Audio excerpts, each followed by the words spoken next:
we've seen the value of Bitcoin appreciate so much, and people want to unlock some of that value. It's accessible to basically anyone with a smartphone. So let's just start there, right?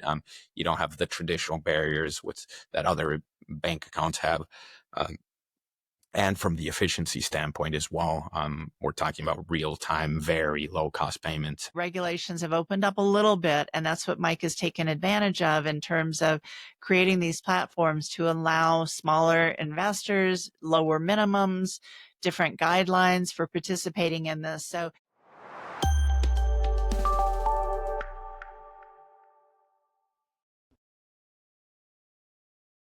Lynne and Israel are partners at Base Layer Advisors, where they employ their strong network of venture capital partners and startups to connect investors with unique opportunities within the Bitcoin innovation space. Alongside this, they support founders with their strategic growth and fundraising goals. Visit our website's advisory section to learn more. Welcome to Build with Bitcoin. We are your co-hosts, Israel and Lynne. Today, doing another highlights episode. We summarize the recent content that we've been able to publish on the podcast. This time around, we have a mix of founder episodes. We have 2 deep dive episodes, and we have 1 investor. So, Lynne, what are we looking at? yeah, it's kind of a random mix this time around, but I think we've got some incredible content. So on the founder side, we have Mauricio, the CTO of Ledn, which is a lending platform to extract value and make value usable out of Bitcoin. We have Voltage, which is a Lightning provider of services related to Lightning to help more companies integrate Lightning into their ability for payments. The deep dives are the Jade Blockstream, which is a hardware device, a signing device for storing your Bitcoin. But that conversation really talks about the importance of self-sovereignty and self-storage, and how what the evolution has been in terms of those devices to kind of bringing it to a really beautiful, highly usable device that makes it kind of fun to store your Bitcoin. And then the Lightning payments report that came out, sponsored by Breeze, that really just shows the incredible current usability and use cases of Lightning throughout the ecosystem. And then the last one that we'll talk about is Muzz and Lightning Ventures and the Thunder Funder platform, which really has democratized the ability to invest in Bitcoin companies, which we love to see, so that more people can get involved with the companies that we're seeing so much innovation in. We'll go through some of the talking points for each one of these. As you're pointing out, Lynne, there's a variety of innovation that each one of their business models or deep dives are covering, which is great to see because they're showcasing different ways of unlocking Bitcoin's value. So it's exciting. I mean, let's get right into it. We can start with first the Ledn episode with founder Mauricio. And so that Ledn, maybe just contextualizing, this has been one of the longest standing Bitcoin lending platforms. I believe, if I'm not mistaken, around 7 years. So I think just for listeners who are unaware of the lending space in Bitcoin, I'll just say that this lending model in Bitcoin has been a roller coaster. You may have heard of a lot of these companies that ended up failing, BlockFi, Celsius. They were in the media. There was a lot of fraud that happened and under collateralization.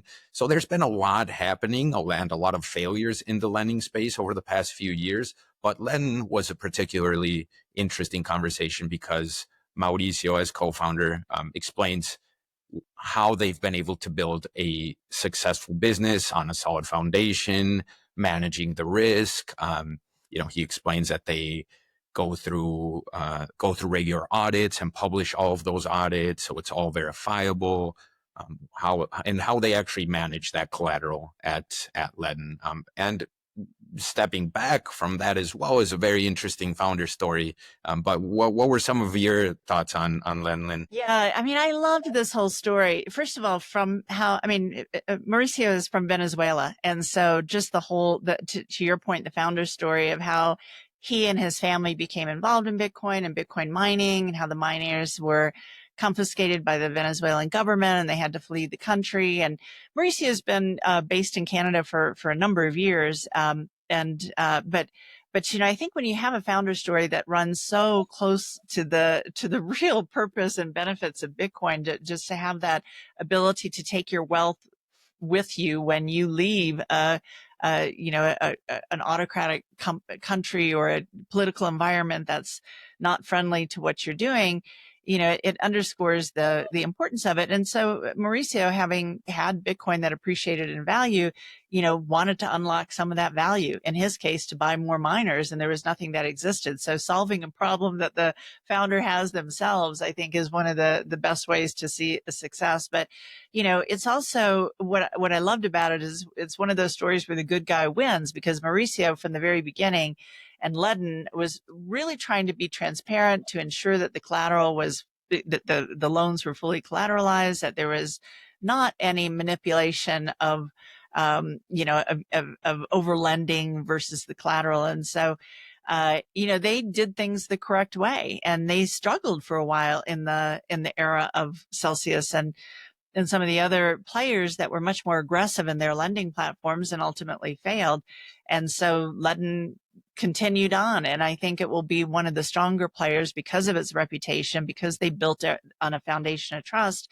And I do think that this next cycle in Bitcoin, as we've seen the value of Bitcoin appreciate so much and people want to unlock some of that value, I think that the belief is that Bitcoin will continue to appreciate. So if you can pull some of the value out while you have an appreciating asset, the way they handle their lending is very conservative. So I think that they'll be a forerunner in this new realm of lending platforms and lending models that I think is going to be one of the hallmarks of the next phases of the financialization of Bitcoin. So I see great prospects for Ledn and built on a very solid foundation. Yeah, it's worth a listen. I mean, the financialization of Bitcoin just broadly is coming in big. I think we've talked in other conversations about how we've identified this as one of the kind of key pillars of innovation going forward. And you mentioned models plural. This is a great starting point. We should reference that there are variations to this as well. We've seen some innovative models in a non-custodial lending fashion or collaborative custodial lending fashion, which we'll also cover in the podcast. But Ledn, to your point, Mauricio recognizes that they need to be transparent in order to earn that trust. So that's what they strive to do. But I agree, Lynn, that it's definitely one to watch going forward. Another interesting data point, which I think we've also seen some commonalities and I think is showcasing that lots of these startups are in the Bitcoin space are just being born with efficiency in mind. And they're really being careful with how they deploy capital, how they form their teams, how they grow. And all this to say, Mauricio mentions that they're actually a smaller team now than they were in 2021, and that they've implemented some AI into their business model, but their volumes from 2021 to now have, of course, both in volumes and number of clients, grown massively, and they're a smaller team, which it's just another interesting kind of parallel thing to watch, because you do see these just extremely efficient companies. I mean, and this goes broader than Bitcoin, right? A lot of this is due to just other technology and artificial intelligence. But, I think we do see a commonality in Bitcoin startups of just being very lean and efficient teams, which I found interesting as well. Yeah, no, you're totally right. And I think, I guess if you're holding Bitcoin on in your treasury, or if you're receiving Bitcoin as payments, you guard that and you don't want to spend it. Where, if you're just burning through cash that you've raised from VCs, you really don't have the same sensibility about how cautiously you spend those dollars. So we do see a shift in that, and that's evident in Ledn, and also in Voltage, our second. Graham, I love his story about finding it, and he really created the company. He created the technology just out of curiosity and kind of a project, just seeing what could be done. I mean, it feels to me that he's a very curious mind, and it just started to take off so much. Just the ability, he saw the potential of Lightning payments and the efficiencies that they could provide to businesses, and created Voltage. And to this day, I mean, I think it's one of the largest companies in the space, and they've been very successful in raising funds from a variety of both Bitcoin focused VCs as well as traditional VCs. He's got a great cap table of investors on it, but super lean team. And, just the way that they're growing and the foundational technology that they're providing to make Lightning more accessible to more businesses and how that journey has grown. But yeah, the efficiency of running a company in the Bitcoin space is just something that we see over and over again. Voltage, yeah, I mean, one of the main players, like you mentioned, Graham has an interesting founder story as well, as far as just being very tech savvy and a developer that started to dedicate his time to Bitcoin, and specifically this payments and Lightning layer. He references that particularly drew his attention as just this kind of second massive wave of uses and adoption for the Bitcoin protocol. And he's of course been able to build a great platform for that. And he basically services, it's a B2B. He services businesses and facilitating their adoption of Lightning for their own internal purposes or for their customers. And it was interesting. I found that Graham mentions that they're seeing a pretty significant uptick in not only Bitcoin only customers, so, maybe Bitcoin exchanges or other Bitcoin services. He mentions that they're seeing an uptick in just traditional fintech, beginning to be interested and see the value in some of the efficiency that the Lightning Network provides, right? Yeah, as I listen to this again, it's just no wonder. I mean, you and Graham had some great exchanges in there, and this is all your background too, Israel. I mean, you really know payments deeply, and you started a company for more efficient payments once the light bulb went on for you with Bitcoin as a technology, and it was pre-Lightning, so it didn't work the same way, but I could just see where, Graham is thinking a lot the same way you were thinking in those early days when you were looking at how to make payments more efficient, using Bitcoin. So, Graham said he wanted to change the perception of how a Bitcoin being kind of a slow technology, and that Lightning really gives it the opportunity to do so, and how he's using that. We talk about stable coins on Lightning and just talk about all the potential going forward. But I can see where this episode, you really had a lot of great exchanges with Graham in here and talking about, because it is kind of crazy when you think about that anybody would still use legacy financial systems. It's just going to take some while, some education to let companies, businesses, global conglomerates know how much more efficient things can be on Bitcoin protocol. Yeah, and a lot of it is just lack of knowledge. I mean, if you think Bitcoin payments are clunky or slow, give this one a listen, because it sheds light on how that's not the case at all. And it's gonna open up so many doors. I mean, I was trying to as you were mentioning, Lynn, I was trying to build a business model around payments that even before Lightning, it was still, in my view, a much better alternative. Just on-chain Bitcoin transactions for cross-border payments, it's still much better than the alternative of going through a bunch of intermediaries and just the inefficiencies that brings. But now you add on the capabilities that Lightning has added to Bitcoin, which is extremely efficient real-time payments.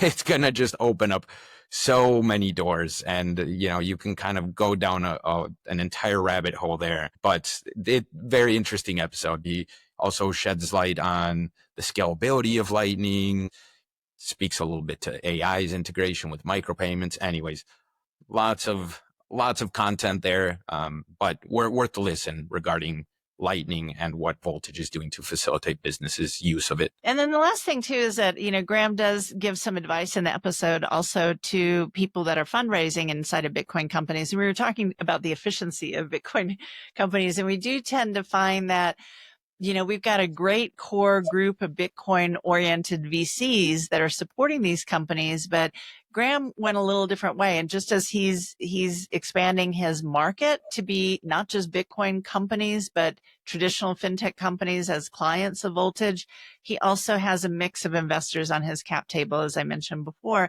But, when you have somebody like a Google Ventures or Craft Ventures, which is David Sachs' VC fund, it just shows the breadth.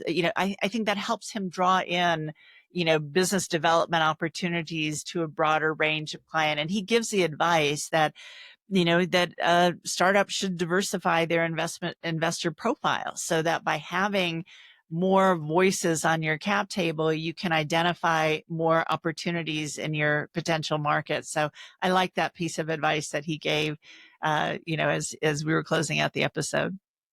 Build with Bitcoin is a proud affiliate partner of River.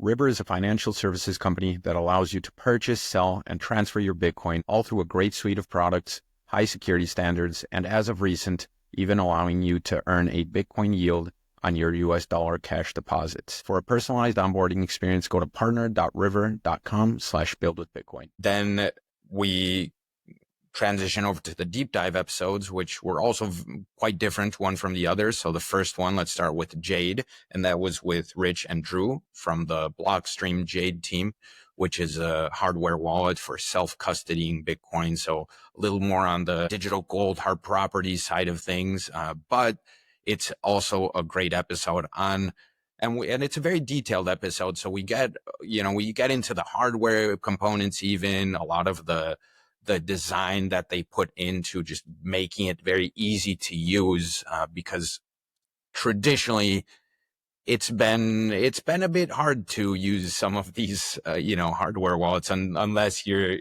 pretty advanced technically. And you see the evolution of some of these products in just being a lot more user friendly, right? So the Jade episode for self-custody is a great conversation. Also, starting there actually on why self-custody is important. And, they get into some gold comparisons and some of those topics. But what were your thoughts on it, Lynn? Yeah, it was a really different episode for us because we usually don't take a specific product, and we're not sponsored by Blockstream or anything like that, but we are big fans of Blockstream just overall as a company and their ethos and their philosophy. But, but I think the conversation is not so much about yes, it gets into the Blockstream Jade product itself, but the bigger picture of why, from the foundation of Bitcoin, is the concept of self-custody so important. And I think we get lost in that a little bit because it's easy to have it at an exchange, and it's easy to have someone, take care of it for you, custody it for you. But, the philosophical reasons of exploring this at the very least is really core to what Bitcoin is all about. And I think that tools like the Jade make it easier, make it more friendly. I think there is a tech block about, oh no, I'm going to have to be responsible for, my password, my keys, and what happens if I lose it. And so just by showing the ways that they've thought about this product to have these layers of comfort built into it while still giving you self-sovereignty is great. And the core behind that is the fact that technology is open source. So I love that aspect of it. So they've said, anybody can take the Blockstream Jade tech and buy $10 worth of hardware and create their own hardware device if they choose to do so. And the open source means it has community ideas that are all incorporated into it. It also has vetting by the community to ensure that it's secure, that there's no vulnerabilities inside of the storing device. So I love again, Bitcoin is open source. And so when you have open source projects like this, you can see where it just, it just really is part of the whole idea behind it. So I loved the conversation. And I think it's, for anyone who's a little bit curious about how a hardware wallet works or what is behind it, this is a great episode to get educated on that. Yeah, absolutely. And they're making it easier to unlock one of Bitcoin's most important attributes, which is being able to transact in a truly sovereign way.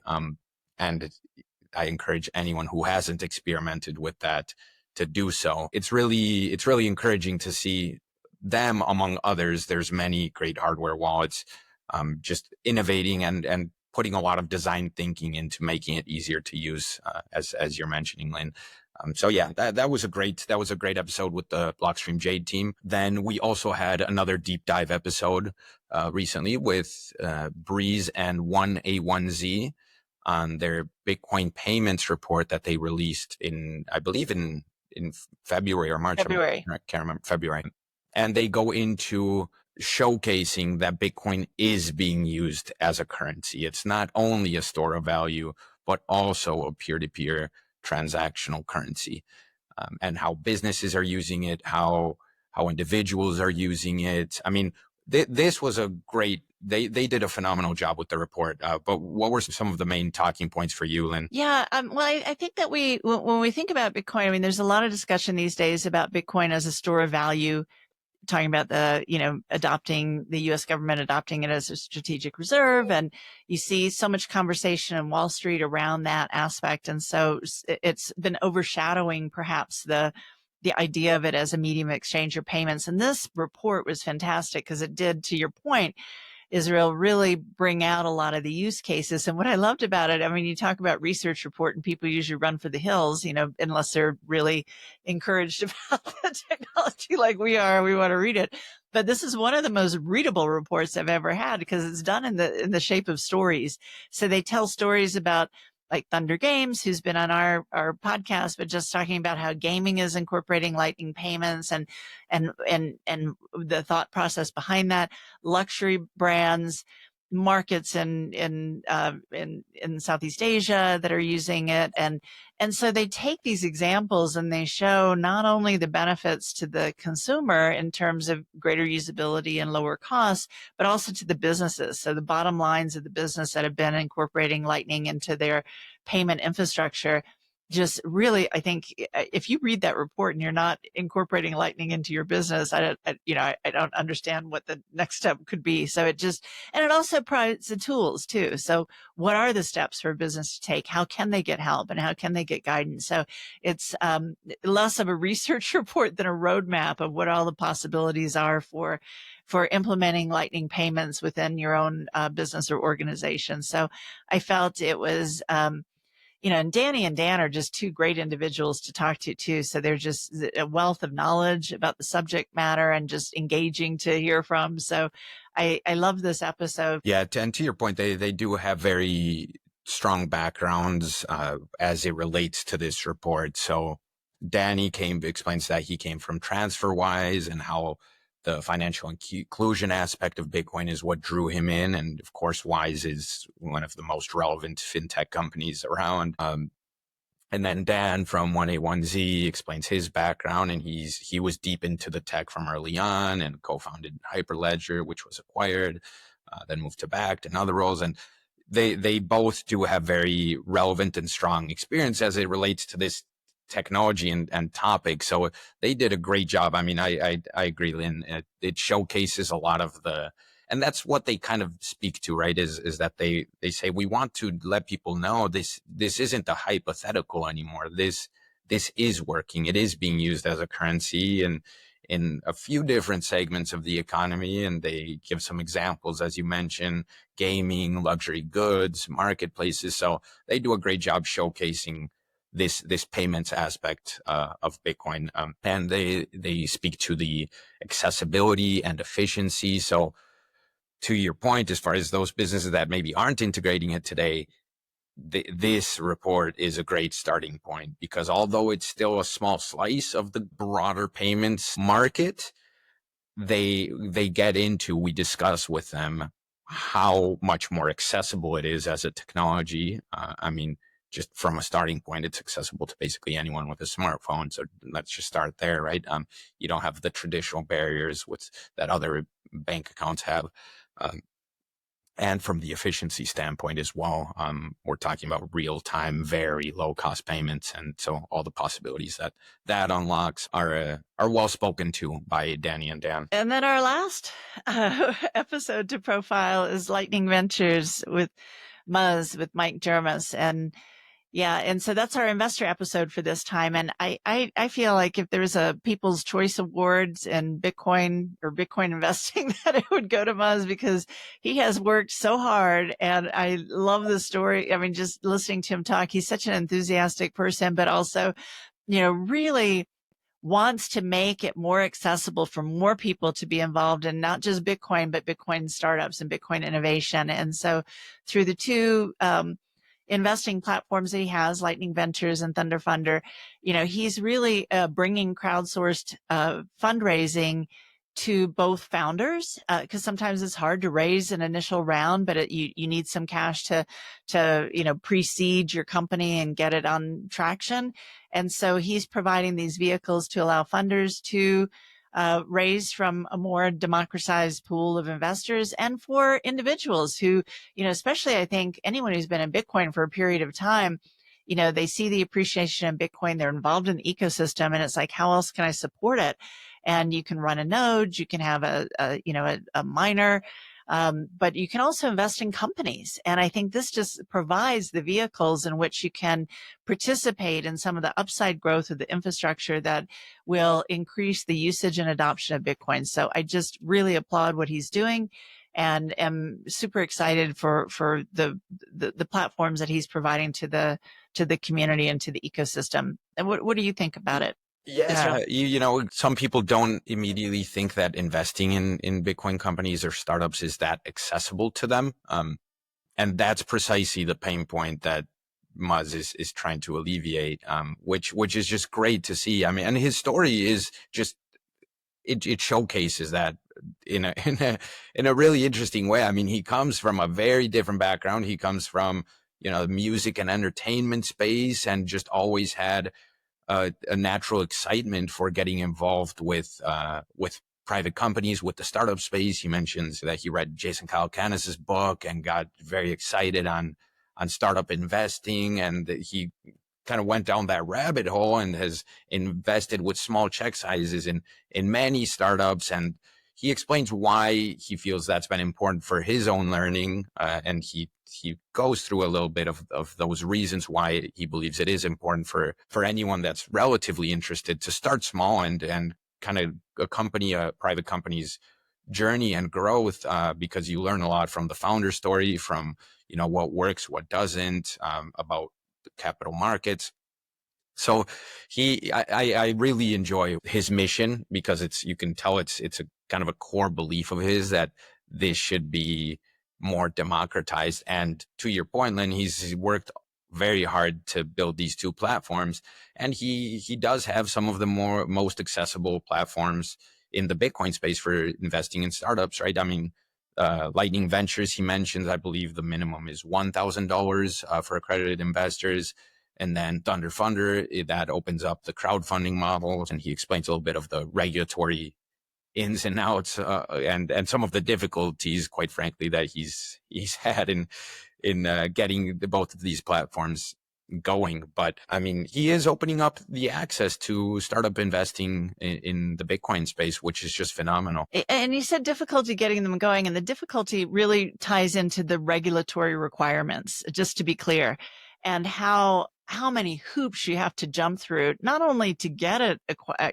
He tells the story of Jolts, which has been on our podcast before too. And they had a huge announcement down in El Salvador with being able to offer stablecoins on the Lightning Network. Tether is now also offering stablecoins on the Lightning Network. And to be able to announce that to the community was restricted based on the regulatory environment in which Thunder Funder operates. And so it's kind of crazy still. But, if you go to Bitcoin's core philosophy, it's really about individuals being able to participate and exchange value one-to-one. And in the big picture macro view that we're operating in today, we see that some of the reasons money is broken is because it's becoming increasingly concentrated in those investors who have been able to participate in the growth of companies. And that's through venture investing, through the stock market.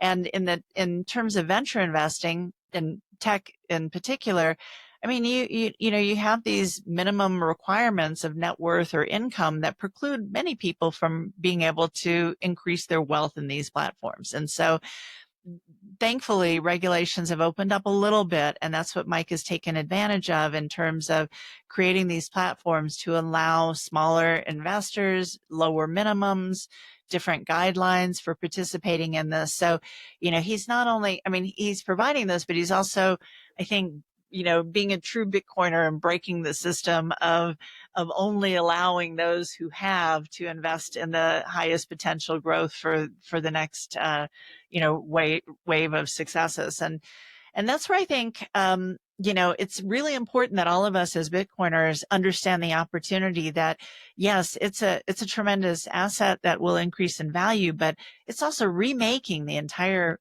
global value transfer system. And so if you can invest in the companies that are creating these tools and these infrastructures and these on-ramps and off-ramps and, ability to extract value, I mean, you're going to participate in the growth of the ecosystem as a whole. So I mean, that's what we're all about here at Build with Bitcoin, is just showcasing the opportunities that are taking place in innovation and encouraging investment in them and in the funds that support them. But if you can, join Thunder Funder and Lightning Ventures just to dip your toe in the water, we would highly encourage you to do so.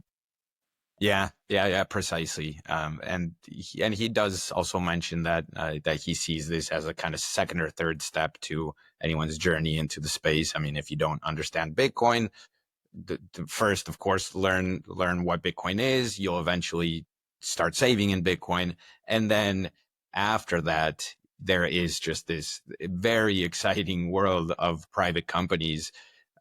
In a very opportune moment, like you're saying, Lynn, because right now we still have this kind of asymmetric opportunity that most people still don't fully understand Bitcoin, and within that group, a lot of people still haven't opened their eyes to the massive opportunities that are being created through private companies and just so many different business models. It's really curious because you, I, and Mike probably would all agree that you should understand Bitcoin first and then invest in the companies. But because we have a diverse audience of listeners that may be more traditional tech, traditional VC, angel investors, it would be so interesting to see if somebody started their journey by investing in Bitcoin companies because they understand tech and the promise of tech, and they feel more comfortable in that realm, and then get into Bitcoin because of that, or see the difference between Bitcoin and other crypto platforms. But yeah, that could be an interesting flip that we may not be seeing, but also a possible journey for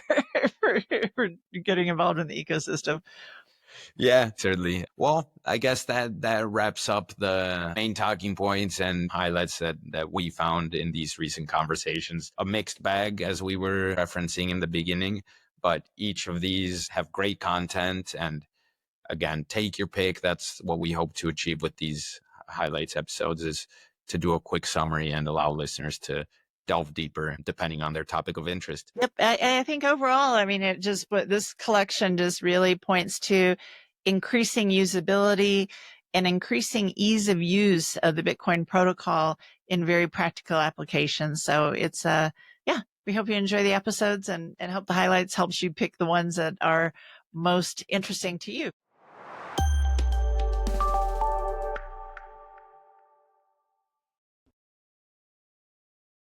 Thanks for listening to the Build with Bitcoin podcast. If you found benefit in what you heard in this episode, we'd truly appreciate it if you would like, share, or leave a comment on whichever platform you're listening, as this helps others find us, which is especially important for a new podcast. And as a reminder, our content is intended for educational and entertainment purposes only and is not to be considered investment advice or a recommendation to invest in any company or asset mentioned in the podcast. Build with Bitcoin is a proud affiliate partner of River, a full-service, 100% reserve custody, Bitcoin-only financial services company. For your next Bitcoin purchase, use our exclusive link, partner.river.com/buildwithbitcoin. Thank you sincerely for being a part of the Build with Bitcoin community.